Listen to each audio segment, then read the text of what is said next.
gouvernement provincial de la ville de Kinshasa a pris en charge le frais d'hospitalisation de 12 personnes blessées par brûlure à la suite des incidents survenus le 8 mars dernier sur le boulevard Lumumba. La situation macroéconomique et celle de la Société nationale du chemin de fer du Congo ont fait l'objet de la troïka stratégique ce lundi 10 mars 2014. Antenne A, le journal, Dieu merci Nzob Mabiala. Bonsoir madame, bonsoir mademoiselle, bonsoir monsieur. Merci de nous rejoindre sur Antenne A pour vous informer à la une de l'actualité. Et comme vous le savez d'ailleurs, comme tous les lundis, il y a eu la troïka stratégique à l'hôtel du gouvernement présidé par le Premier ministre Augustin Matata Ponyo. La situation macroéconomique et celle de la Société nationale des chemins de fer du Congo ont été des sujets abordés au cours de cette réunion. Jean-Louis Miaswekama est dans mon mat pour le report. La situation macroéconomique est globalement sous contrôle du gouvernement congolais, a déclaré le ministre délégué aux Finances, quand bien même l'on a observé un petit glissement de l'inflation. Les prévisions sont actuellement de 1,7, bien qu'elles restent en deçà de la cible de l'inflation.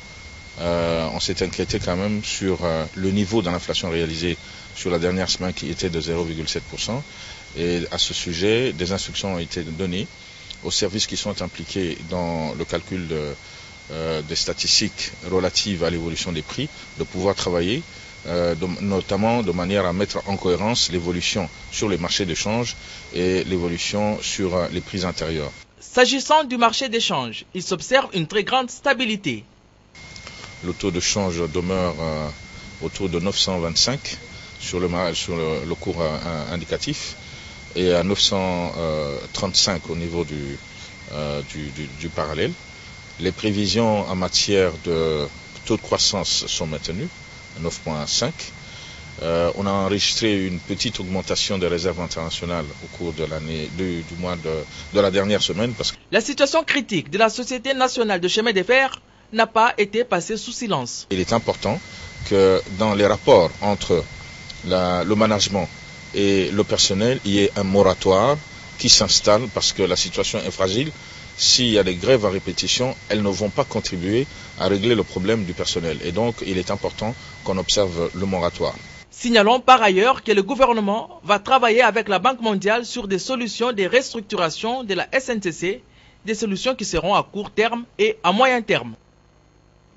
Et plus les jours passent, plus le suspense demeure dans le chef de la population concernant la désignation du prochain Premier ministre de la République démocratique du Congo. Mais ce fait n'a pas empêché les étudiants quinois à dresser le profil de l'éventuel ou du prochain chef du gouvernement de la République. Propos recueillis par Gédéon Lukumwena et Josène Belebele. Au-delà du pouvoir discrétionnaire dévolu au chef de l'État, la question du profil de cette importante personnalité semble ignorer les avis des Congolais. Il n'est pas nécessairement dit qu'il doit être d'une classe politique quelconque. Il peut être aussi un technocrate. Hein? Bon, même s'il a une couleur politique, ça importe peu. Mais pour moi, ce sont les deux éléments-là. Capables de répondre aux attentes de la population et puis capable de matérialiser la vision du chef de l'État. Nous n'avons pas besoin qu'il soit de l'opposition du pouvoir, c'est-à-dire ce dont nous avons besoin, c'est sa compétence. Quelqu'un qui a les soucis de la nation, qui pourra résoudre tous les problèmes que nous sommes en train de vivre ici. C'est ça l'essentiel. Pour Lausanne, le futur Premier ministre, si jamais il y aurait, devra marcher sur le trace de l'actuel. Il doit être exemplaire, le futur Premier ministre doit emboîter le pas de son prédécesseur. Mais pour les autres, la réponse est très claire. Eu égard à ce qui précède, le prochain locataire de la primature à Gombe aura du pain sur la planche. Wait and see. On reste encore en politique pour vous dire que le Parlement aura beaucoup de travail à faire pour faciliter notamment la tenue des élections municipales, urbaines et locales dès 2015 en République démocratique du Congo. La rentrée de la session ordinaire de mars 2014 s'annonce importante également pour la formation du gouvernement dit de cohésion nationale, prévu le 15 mars samedi. Eric Izami vous retrace les enjeux de cette session qui pointe à l'horizon. C'est cette semaine, précisément samedi 15 mars, qu'aura lieu l'ouverture solennelle de la session ordinaire de mars au niveau du Parlement. c'est-à-dire Assemblée nationale et Sénat. Avec la tenue du reste réussi, des concertations nationales et surtout l'annonce depuis le 23 octobre 2013 de la formation du gouvernement de cohésion nationale par Joseph Kabila, président de la République, les enjeux sont donc de taille et ça va se jouer au Parlement national. La session de mars 2014 devra investir le futur Premier ministre non encore connu et son gouvernement dont on connaît déjà les caractéristiques principales énoncées par le chef de l'État. Il sera constitué des acteurs de la société civile, l'opposition politique et la majorité. Qui va remplacer Augustin Matata Pogno? La question reste posée et seul le président Kabila sait et l'opinion le saura bientôt. Le Parlement va ouvrir ses travaux et beaucoup de travail est à faire. Déjà la CENI avait lors de la session de septembre 2013 présenté sa feuille de route avec les élections à venir 2013-2016. Le Parlement aura fort à faire car pour réaliser certains programmes, il faudra également voter certaines lois, notamment la loi portant organisation des élections urbaines, municipales et locales, avec le souhait d'intégrer les mécanismes de garantie de la représentation de femmes, des populations autochtones et des personnes vivant avec handicap. Le Parlement devra aussi se prononcer sur l'organisation des élections provinciales et sénatoriales. L'Assemblée nationale et le Sénat devront trancher à la lumière de l'article 208 sur l'éventuelle révision de la Constitution aux articles 104, 197 et 188, ainsi que d'autres dispositions de la loi électorale. Aussi, le Parlement devra statuer sur l'adoption des lois portant répartition des sièges en fonction des exigences du cycle électoral. Le Parlement va également examiner puis installer les animateurs de la Commission nationale des droits de l'homme, CNDH, une institution d'appui à la démocratie en RDC. En tant qu'autorité budgétaire, le Parlement devra également suivre de près la prise en compte de budget des opérations, fonctionnement, investissement et rémunération dans la loi de finances 2014. Mais déjà, les débats s'annoncent houleux parce qu'il est déjà dans les salons des avertis. Et puis, le taux de desserte en eau potable est très faible en République démocratique du Congo et ce secteur est en pleine réforme. Le gouvernement, la Banque mondiale et les partenaires sont achevés de la Régie des eaux transformée en société commerciale. Un contrat de performance lie la Régie des eaux à l'État. Analyse de Jean-Lumière Sekama. La solution pour l'accès à tous à l'eau potable selon le gouvernement passe par un contrat de concession de services publics à la Régie des eaux. La Régie des eaux est liée vis-à-vis de l'État congolais par un contrat de performance. Ce contrat de performance est adossé sur un contrat de service. Pour y arriver, le COPIREP a organisé un atelier de relecture du projet du contrat les 24 et 25 février entre la RDC et la Régie des eaux. Les réformes de ce secteur sont financées par la Banque mondiale à travers le projet d'alimentation d'eau potable en milieu urbain, PMU, pour 190 millions de dollars. J'insiste pour dire qu'il ne s'agit pas d'un projet de la Banque mondiale, c'est un projet du gouvernement de la RDC. Nodalis Conseil a été recruté par appel d'offres international pour assister le COPIREP dans cette réforme. Notre position et notre posture, c'est d'abord l'intérêt de l'abonné, l'intérêt de l'usager, et par rapport à une situation que l'on trouve dans tel ou tel pays, on s'efforce de faire en sorte que l'usager continue à être desservi et si possible dans des conditions les plus optimales possibles. Un contrat de performance entre l'État et la Régie des eaux a été signé. Un contrat de service entre la Régie des eaux d'une part et la Sénégalaise des eaux et Finagestion a été également signé. Enfin, un contrat d'audit a été signé pour le suivi et le contrôle du programme de la Régie des eaux. Dans un autre registre, les tribunaux militaires de garnison de Kinshasa, Ndjili et Ngalima ont tenu le week-end dernier leurs audiences en forêt où ils ont rendu leur verdict sur les prévenus poursuivis pour extorsion et meurtre dans le cadre de l'opération Likofi 2, entendez opération coup de poing. Les détails dans ce condensé signé Sylvain Kapombo-Bosengele. Les tribunaux militaires de garnison de Kinshasa-Ndjili a tablé sur le fait d'extorsion reproché au prévenu brigadier en chef Ntumba Ndibou, commis au quartier 1 dans la commune d'Ndjili. En effet, après une mission lui confiée à la police nationale congolaise avec ses compagnons, celle de traquer et arrêter les inciviques, communément appelés Koulouna, en date du 4 novembre 2013, celui-ci s'est carrément détourné de la dite mission. Par contre, il se retrouva seul sur l'avenue Songi, où il a rencontré un paisible citoyen nommé Emery Momeni, et va lui extorquer une somme de 150 $ américains et 250 000 francs congolais. Ce forfait a eu lieu après que le prévenu abandonne son poste de travail où il montait la garde sur le boulevard Lumumba sous les eucalyptus. Aussitôt arrêté, le brigadier en chef Ntumba a reconnu les faits et a fait son mea culpa, restituant dans l'immédiat la somme d'argent extorquée. Par conséquent, le tribunal l'a condamné pour extorsion sans admission des circonstances atténuantes à 7 ans de servitude pénale principale et une amende de 100 000 francs congolais plus 50 000 francs congolais de frais d'instance équivalent à 160 $ américains. Aussi, un montant de 5 000 $ américains doit être payé par ces prévenus à en croire les tribunaux pour dommages et intérêts.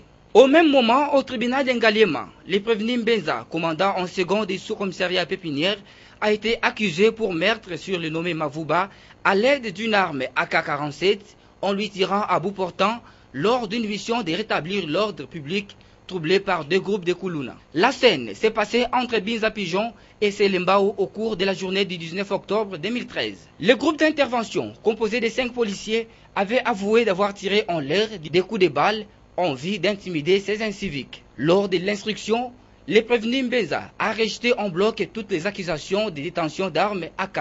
Par contre, il a précisé devant le tribunal les numéros d'armes Galilée qu'il détenait pendant cette opération. Le ministère public, quant à lui, n'a pas prouvé la détention de l'arme AK par le prévenu. Il faut noter que la descente sur les lieux du crime par le tribunal a démontré le contraire de toutes les déclarations des renseignants. De suite de ces doutes, le tribunal militaire des garnisons de Kinshasa-Ngaliema a simplement acquitté ses prévenus. J'en viens cette fois-ci à cette bagarre des étudiants. 12 blessés par brûlure, dans 6 dans un état grave. C'est le bilan encore provisoire de l'incident survenu le samedi 8 mars dernier sur la 8e rue Limété. Les victimes de cet incident causé par un même groupe d'étudiants ont été acheminées à la clinique Mondeko et ont bénéficié de la visite du premier citoyen de la ville, à savoir le gouverneur André Kimbuta Yango. Suivez.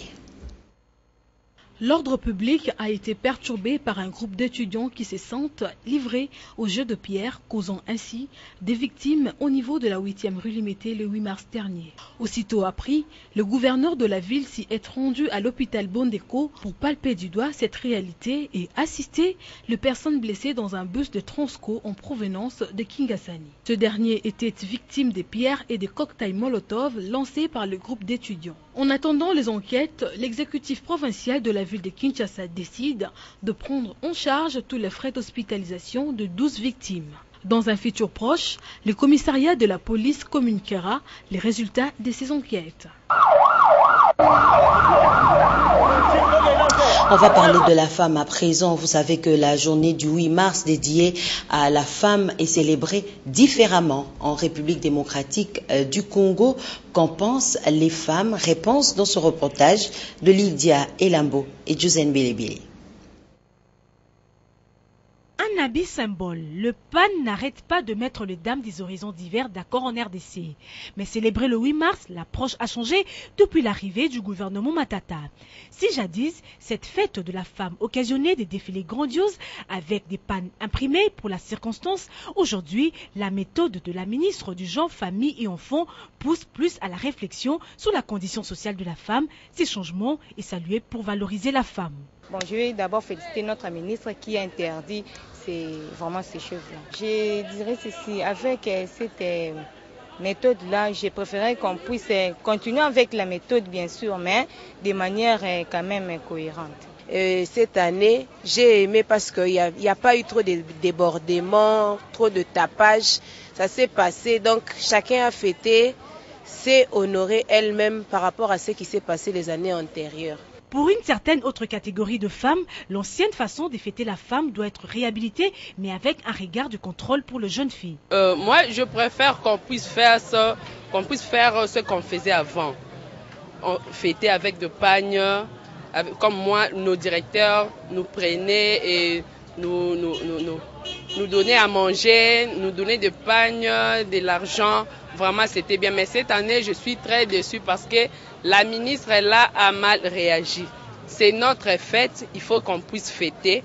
Porter le PAN est une bonne chose, mais l'associer à la conjugaison d'efforts pour améliorer les conditions sociales encore médiocres l'aiderait beaucoup et favorisera ainsi le développement de la République démocratique du Congo.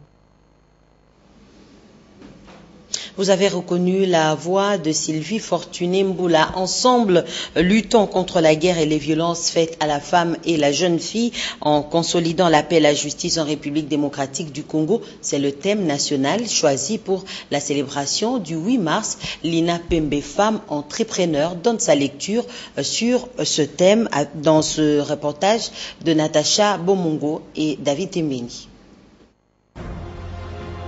C'est plus d'une fois que le thème national consacré à la célébration de la femme revient sur les atrocités de la guerre dont sont victimes les femmes.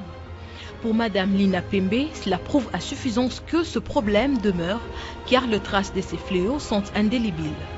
D'où la nécessité de protéger la femme. Il ne faudrait pas l'exposer car en elle repose l'espoir d'une nation. Le thème qui a été choisi cette année, c'est vraiment le thème que nous voyons pendant pratiquement, je dirais, 3-4 ans. On est en train de marteler sur la violence sexuelle faite à la femme, faite aux jeunes filles. Et je pense que c'est une bonne chose. Mais à mon avis, on devait maintenant commencer à prendre des résolutions à ce sujet-là. Des résolutions qui commencent par lutter contre la guerre, parce que c'est toujours la guerre qui entraîne ce genre de violence. Et marteler sur la dénonciation. Les femmes victimes de viol arrivent-elles à dénoncer ces actes désastreux pour être prises en compte par la justice? Le gouvernement doit beaucoup travailler sur la justice. La justice dans notre pays, elle est défaillante. Donc si il y a la justice, vous savez, on est des êtres humains. Quand il y a des gens qui sont punis, on voit vraiment que cette personne est punie. Il y a la crainte, il y a la peur. Et si on voit que non, il y a un laisser-aller, les gens ils se disent oui, bon, écoute, l'autre il a fait, on lui a rien fait, eh bien, il continue. Mais s'il y a des règles, il y a vraiment des arrestations de ces genres de personnes, je pense que ça va se terminer. Éduquer une femme, c'est éduquer toute une nation, dit-on. Ainsi, sa protection dépend de l'attention de l'homme.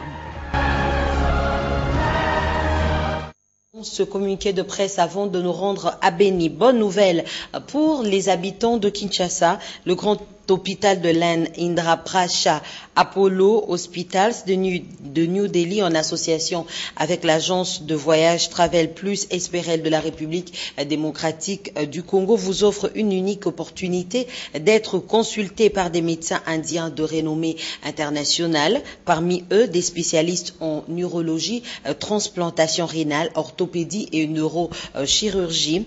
Les consultations vont se dérouler ce mercredi 12 mars 2014 de 10h à 18h à l'hôtel Royal 6 avenue Kitona, numéro 3 dans la commune de la Gombe, non loin de la Sonas. Vous pouvez vous enregistrer dès à présent, moyennant $30 américains au bureau de Travel Plus situé au croisement de l'avenue de la Libération, ex-24 novembre et l'avenue Oranger à Gombe. Soyez les bienvenus. Les élèves finalistes des humanités pédagogiques se disent être déséquilibrés par le stage d'un mois leur exigé ou leur imposé par la sous-division de l'enseignement primaire, secondaire et professionnel. Ils l'ont dit ce matin en réponse aux allégations de leurs encadreurs qui les accusaient de n'y pas s'adapter. Fiston Mahamba a été justement joint au téléphone pour en parler par Africa Mujinga. Les élèves finalistes des humanités pédagogiques se disent ne pas s'adapter au stage d'un mois leur exigé par l'inspection urbaine de l'EPSP dans plusieurs écoles primaires qui les accueillent et où nous avons fait la ronde ce lundi matin. Plusieurs enseignants encadreurs de ces stagiaires du quartier, ces futurs enseignants accusent plusieurs lacunes, notamment l'absence, le retard et la non-maîtrise de leurs leçons. Contactés, ces élèves finalistes se disent être déséquilibrés par cette nouvelle disposition de la sous-division de l'EPSP, alors qu'ils s'est préparé pour un stage de 2 semaines et aux épreuves du jury, ils ont été surpris de voir cette période être doublée.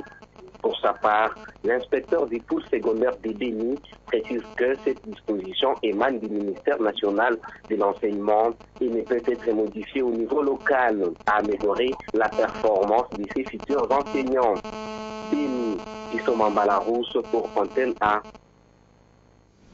Parlons sport à présent, le grand navire vert et blanc est secoué par une mésentente des dirigeants qui n'arrivent pas à laver leur linge sale en famille. Notre équipe de reportage, composée de Patrick Borel Mukendi et de Gédéon Lukumwen, a interrogé l'évêque Mukuna, un des administrateurs du Daring Club Motema Pembe, pour avoir son point de vue.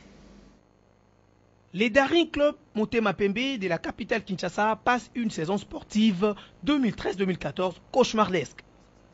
Minés par une crise qui tarde à trouver une solution, les jours passent sans pour autant que les mauvais esprits lâchent les maillots des Immaculés.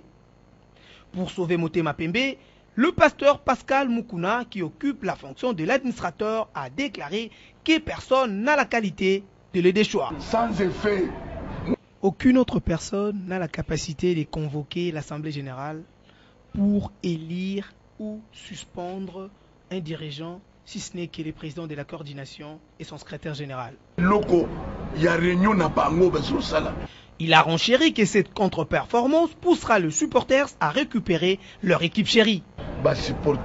Bientôt, les supporters vont récupérer l'équipe pour sauver la saison. Et je vous dis que le joueur Biscotte Mbala est déjà dans nos murs. Présentement, le slogan des Imaniens qui dit, je cite, « Daring Club uni est imbattable ». Fin de citation, n'a plus sa place dans la famille vert et blanc. Au moment où certains amis se positionnent pour arracher les 2 précieuses places pour le play-off, des SMP patauchent toujours dans des querelles domestiques. Et puis l'association sportive de la République démocratique du Congo V-Club a battu la formation de Dynamo Starare de Zimbabwe sur un score d'1-0 hier dimanche 9 mars 2014 au stade Tata Raphaël. Cette victoire permet aux Verts et Noirs de poursuivre cette compétition à l'étape des 8e finales de la Ligue des champions de la CAF. Ndae Ilambochi, Damien Maungu.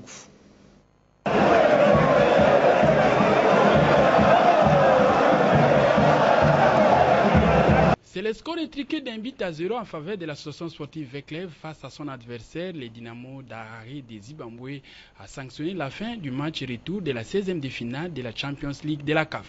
16 ans après, les Banambongo ont savouré cette belle victoire et leur qualification au 8e de finale. De V-Club de prendre les choses en main. Et je dirais d'emblée comme ça, les joueurs doivent encore rentrer, être internés pour qu'ils puissent préparer ces matchs. C'est un match pas facile parce que Kaiser Chiefs, dans son pays, on connaît les palmarès qu'il a et nous le Véclébien, l'équipe doit se préparer. Cette fois-ci ou jamais, le club sera qualifié. Aujourd'hui, chose promise, chose faite.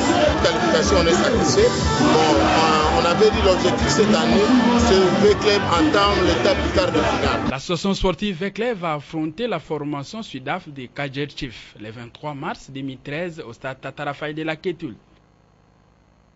Je vous propose à présent de suivre cette revue de presse sélectionnée et commentée pour vous par Polydor Patrick Ngaziemi.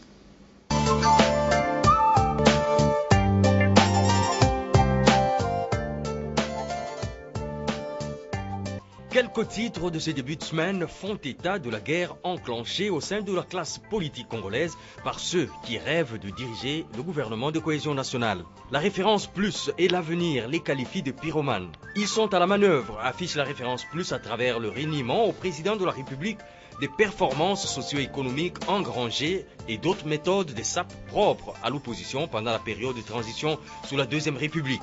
La guerre de paternité de la maîtrise du cadre macroéconomique est ainsi lancée de plus belle, indique le confrère, pour tenter de convaincre le chef de l'État dans l'espoir d'être nommé Premier ministre. Ces personnages exigent de Joseph Kabila la nomination d'un Premier ministre qui assurerait sa survie politique après 2016. Le cas contraire plongerait le pays dans l'abîme, soutiennent-ils. Mais ils oublient vite, note l'avenir, que le choix judicieux d'un nouveau chef du gouvernement ne visera pas à tordre le cou à la stabilité macroéconomique chèrement acquise. Le phare évoque le rejet par le MLC du suffrage indirect proposé par le président de la CENI, l'abbé Apollinaire Malou. Le secrétaire général et président du groupe parlementaire à l'Assemblée nationale du parti cher à Jean-Pierre Bemba l'a fait savoir à la base de la fédération du MLC Tchangou 3 à Kinkole, samedi 7 mars, en l'invitant à barrer la route au projet de l'abbé Malou. Pour lui, indique le quotidien, la révision de l'article 197 de la Constitution pour la tenue du scrutin au suffrage indirect constitue un recul de la démocratie et une planification d'un hold-up électoral par le président de la CENI qui a déjà fait ses preuves à la présidentielle 2006 avec le tripatouillage des résultats. Pour la richesse du Congo, qui parle aussi des élections, le danger éventuel du processus électoral en cours n'est pas a priori Malou, mais plutôt Malou que l'on veut perturber, déconcentrer et troubler dans sa sérénité par les acteurs politiques et ceux de la société civile de divers horizons qui sont pourtant concernés par l'aboutissement heureux et crédible des élections congolaises en faveur du peuple. Il n'est pas du bon sens, poursuit-il, que les initiatives et les actions envisagées par Malou et tout le bureau de la CENI depuis le 27 juin 2013 achoppent certaines contestations de forme et de mise en vedette, alors qu'il faut plutôt se donner le temps d'en examiner sans passion leur fond. Dans le secteur des télécommunications, deux sociétés recourent à la concurrence déloyale, alerte Forum des As.